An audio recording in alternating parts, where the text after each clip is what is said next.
Siamo in compagnia di Luca Giaroni, tecnico del Seregno. Sconfitta 5-2 contro la BDL Minimotor Correggio, possiamo dire però che non è sembrato per niente uno scontro testa-coda.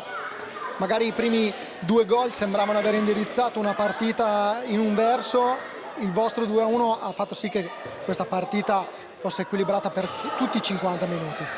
Sì, no, guarda, sicuramente stasera la mia squadra ha fatto un'ottima partita, perché partire così handicap 2-0 dopo 2 minuti, forse adesso non mi ricordo, poteva effettivamente tagliarci le gambe. Invece sono stati bravi i ragazzi a restare in partita, a trovare il 2-1 subito, e comunque io penso che nei 50 minuti, non dico che abbiamo giocato alla pari col Correggio, perché il Correggio comunque è molto più forte di noi, però abbiamo venduto cara la pelle e secondo me è il risultato un po' bugiardino, più che altro perché nel secondo tempo poi sono state un po' di situazioni, fischi arbitrali un po' strani, non è che abbiamo perso per quello, però insomma finire il primo tempo 8 falli a 2 e finire la partita a 9 falli ti fa capire che nel secondo tempo il metro di giudizio arbitrale è leggerissimamente cambiato.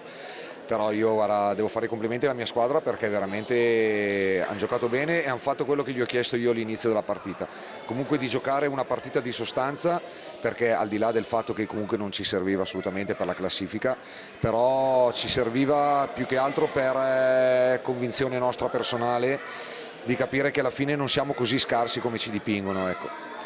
In vista dell'inizio del campionato, che indicazioni ha tratto Luca Giaroni da questa Coppa Italia di Serie A2?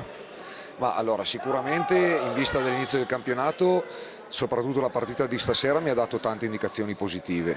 Ovvio che se stiamo a guardare il percorso in Coppa Italia, ovviamente il fatto di aver fatto un punto solo in 6 partite non è per niente soddisfacente, però io voglio guardare un po' oltre quelli che sono i risultati, voglio guardare un po' le prestazioni che ha fatto la mia squadra, alcune le abbiamo fatte bene, alcune altre prestazioni le abbiamo fatte male, tipo quella a Montebello, l'ultima partita che abbiamo giocato.